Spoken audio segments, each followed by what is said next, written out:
मैं कभी समझ नहीं पाया था, 15 साल हो गए मेरे को परमेश्वर में, कि सुलेमान को परमेश्वर ने इतना धन क्यों दिया। कभी मैं समझ नहीं पाया था।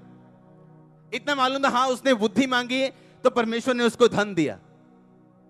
अब उस तरह का परमेश्वर नहीं धन देता, या उस तरह की कॉलिंग नहीं है अभी हमारी किसी की। वो राजा था, हम याजक और राजा दोनों हैं। आमीन।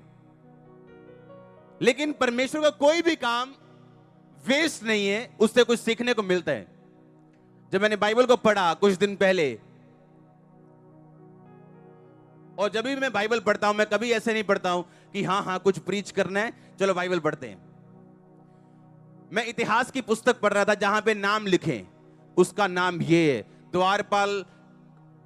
3000 लोगों को ड्यूटी दी गई द्वारपाल की। द्वारपाल में इसका नाम ये है, इसका नाम ये है, इसके बेटे का नाम ये, इनको ये ड्यूटी। ये चलता आ रहा था इतिहास की पुस्तक में। पढ़ने में बोरिंग लगता है, लेकिन वो पढ़ना मैंने छोड़ा नहीं। उसके बाद एक ऐसी रेवलेशन आई, आपकी और मेरी दोनों की लाइफ चेंज होगी। उसमें लिखा था जब भवन बनाने का टाइम आया, दाऊद ने चीजें इकट्ठी करनी शुरू की कि जब भवन शुरू हो तो मेरा बेटा उसे बना सके, क्योंकि बूढ़ा हो गया था वो, उसका बेटा जवान था।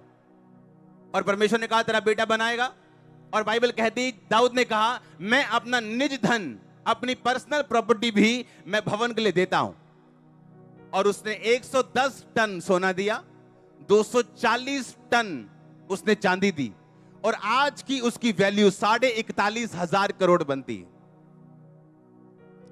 सुनो ध्यान से, आज उसकी वैल्यू 41,500 करोड़ बनती। एक ऑफरिंग, एक टाइम की ऑफरिंग।